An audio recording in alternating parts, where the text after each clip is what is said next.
Hello， 大家好，我是不随着股市只真心分享价值的 Kevin。你们最近都好吗？有没有持续的在学习投资理财呢？那我们马上来看4月份联准会的最新消息。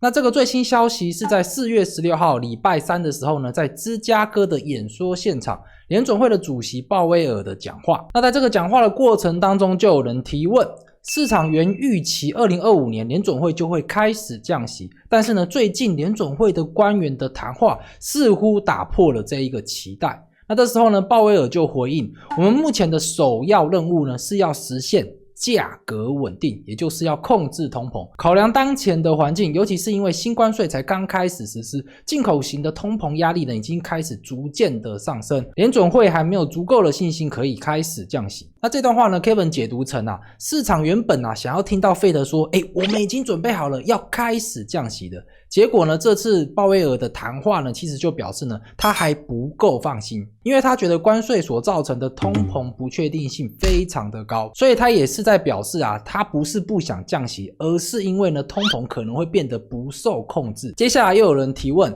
这代表关税会改变通膨的路径吗？那鲍威尔就回答，我们已经看到一些公司呢开始因应新关税而调高他们的商品价格，如果这种情况持续的扩大，可能会打断我们联准会原本预期的通膨下降进度，那这是我们联准会不能忽视的风险。那这段话的解读呢，是鲍威尔他明确的点出关税会破坏通膨下行的趋势，那如果这个趋势扩大或者是持续的进行下去，将不会是一个短期的问题，这会逼得联准会呢必须在高利率维持更久的时间。这就像是一个人正在减肥，然后呢过去半年呢他的体重呢都有稳步的持续下降，但是呢他距离自己的理想目标呢还有5到6公斤，结果呢他下一周呢有一大堆喜宴，有一大堆饭局，那你能保证他体重在未来的一周不会反弹吗？其实我们这边也可以再做一个延伸的讨论，如果高关税导致了美国的经济步入衰退的话，那联准会会不会降息呢？我觉得这是一个重点，因为鲍威尔今年稍早就已经有表示过，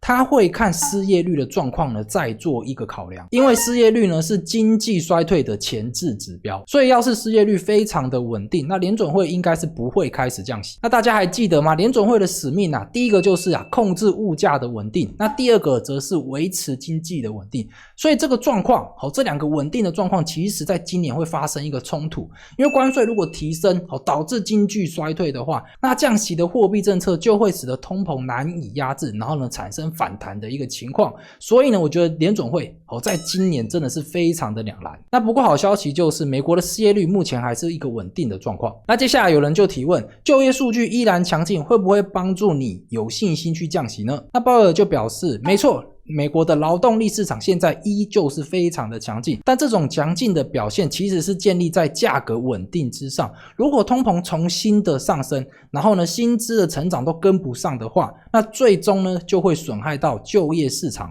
那我们来看一下美国的失业率，那美国的最新失业率是在4月10号公布出来的，现在是 4.2%。 那以过去这3年来看，其实失业率是有缓慢的上升，但是如果你把时间拉长到20年乃至30年，其实现在还是失业率的低点那 Kevin 的解读就是，这是联准会它的连锁效应的剧本，那这个剧本就是这样写如果物价一直上涨薪水没有跟上，大家是不是花钱就会更加的保守，然后呢企业的成本也压不下来嘛，然后呢销售也变少，收入也降低，最后企业可能就只能靠裁员来省钱。那如果裁员还是无法解决这个问题的话呢，企业就会开始违约，然后呢甚至开始倒闭，就会发生经济衰退咯。所以就算现在看起来就业率非常的好，那就业率呢是在刚刚效应的中后段，联准会呢也是不能掉以轻心，因为如果通膨失控，它是在效应的前面呢，那就业其实也会撑不久，这会有一个传导的时间。那白话一点的翻译就是，别以为现在找工作非常的容易，如果通膨呢持续的延烧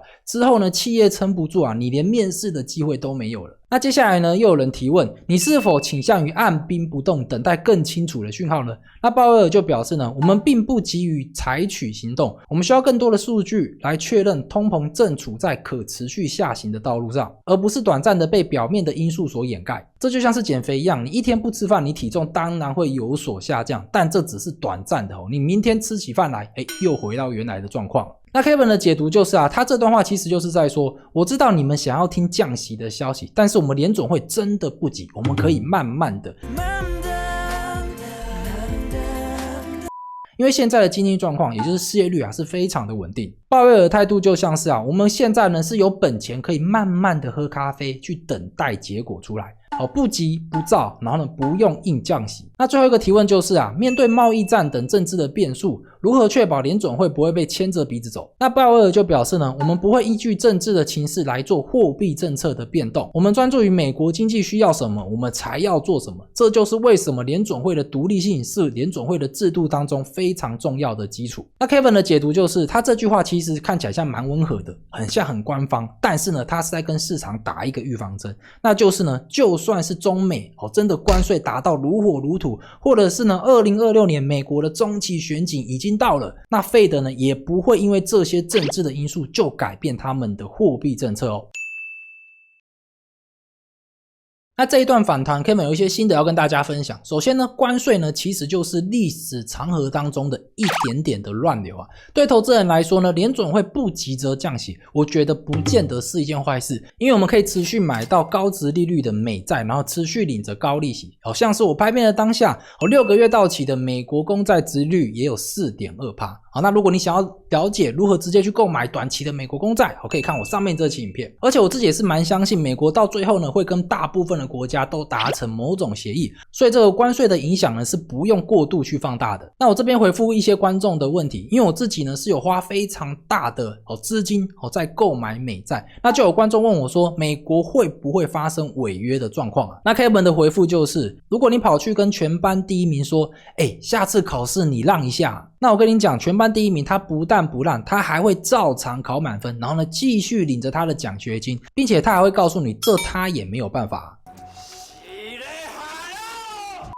不是违约不可能，而是那种场面美国不会让它发生。就像川普政府上来之后呢，他开始大幅的去削减他们政府的支出，就是一个 DOGE， 也就是政府效率部。他截至2025年3月份就已经裁员了将近28万的联邦政府的员工，再去加上川普大打关税战，想要增加美国的财政收入，这就表示美国政府现在非常注重开源节流，不再留子孙，所以呢，他们更不可能会违约。那观众又会询问我，那美股呢？美股最近不是大崩盘吗？那这边我就要回复啊，路遥知马力啊，这几周的崩盘啊，在历史上真的只是一点点毛毛雨。你知道吗？美国标普500指数，就是美国的大盘，在2000年科技泡沫崩盘之前，它的最高点是来到了1527是非常的高。但是呢，经历过大崩盘会跌掉了 50%， 它的最低点啊，甚至来到了770点左右。但是直到2025年，它已经来到了5396点，整整上涨了250%。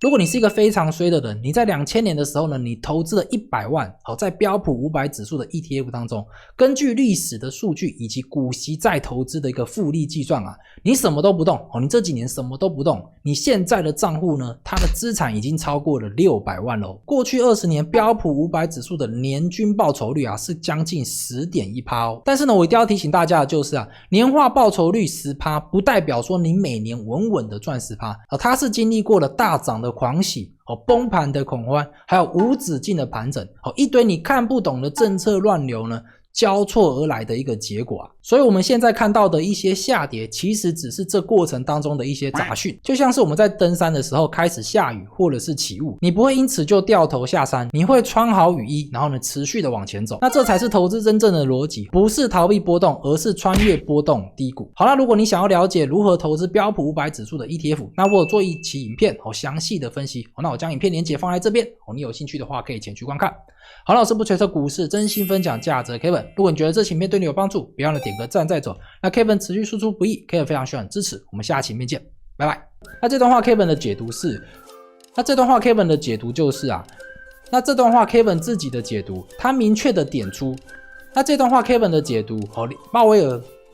那这段话的解读呢，那这段话